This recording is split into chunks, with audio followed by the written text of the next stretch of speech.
Almost every ancient civilization has a story about a great tower, a structure built by humans to reach the sky, to challenge the gods, or to touch the heavens. The Bible has the Tower of Babel. The Sumerians built massive ziggurats. The Egyptians built the pyramids pointing to the stars.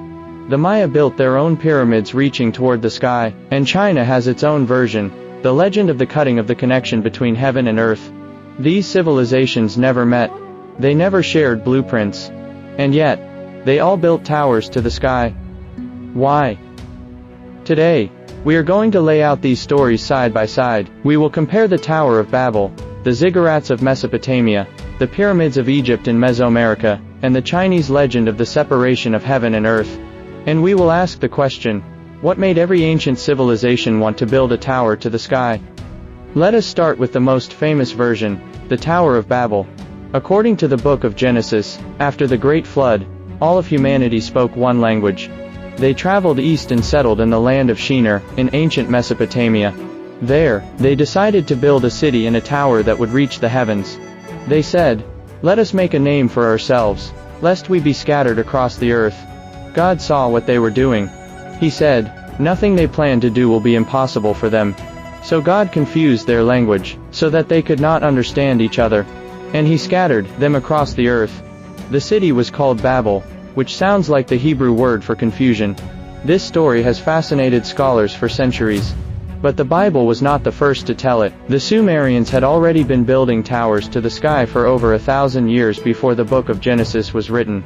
The Sumerians built massive, stepped towers called ziggurats. These were not ordinary buildings. They were believed to be the dwelling places of the gods. The word ziggurat means to build on a raised area. Each major Sumerian city had its own ziggurat. The most famous one is the Great Ziggurat of Ur, built around 2100 BCE.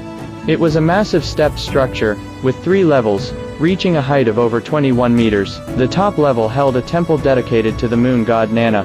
Only priests were allowed to climb to the top. Ordinary people stood below and watched.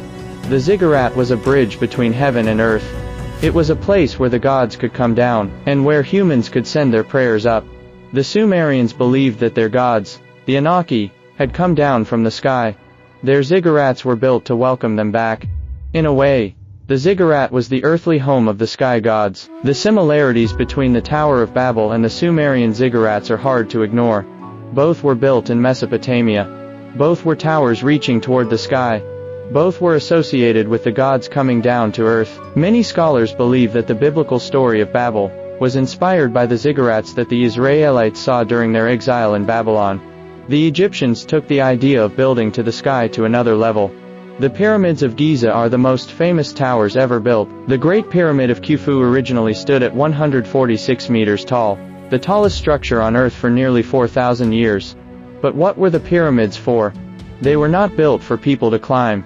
They were built for the pharaoh to ascend. According to Egyptian belief, the pharaoh became a god after death. The pyramid was his launch pad to the stars. The shape of the pyramid itself may have been a symbol of the sun's rays, a staircase for the pharaoh to climb to heaven. The ancient Egyptians called the pyramid the place of ascension. The burial chamber was not a tomb. It was a launch point. The pharaoh's soul would leave his body, rise up through the pyramid, and join the sun god Ra in the sky. On the other side of the world, the Maya were building their own pyramids. The Maya pyramids of Tikal, Chichen Itza, and Palenque were also built to reach toward the sky. But they served a different purpose. Maya pyramids were built on top of older structures, creating a layered effect. Each new ruler would build a new pyramid, on top of the old one. The pyramid grew taller with each generation. The Maya believed that their kings could communicate with the gods through the pyramids. The temples at the top were portals. The kings would climb to the top, enter the temple, and speak to the gods. The gods would sometimes speak back through oracles. The Maya also used their pyramids as astronomical observatories. The pyramid of Chichen Itza is aligned so that during the equinoxes, a shadow of a serpent appears to slither down the stairs. The pyramid was not just a tower to the sky. It was a calendar, a clock, and a portal all in one. Now let us look at China. There are no ziggurats in China. There are no pyramids like the ones in Egypt, but the Chinese have their own version of the tower to the sky. The legend is called the cutting of the connection between heaven and earth. According to ancient Chinese texts, During the time of the legendary Emperor Zhuangzi, the gods and humans lived together on earth.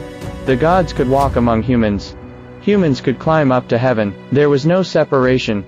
But then, some gods and some humans began to cause trouble. They created chaos and disorder. So Zhuangzi ordered his two ministers, Chong and Li, to cut the connection.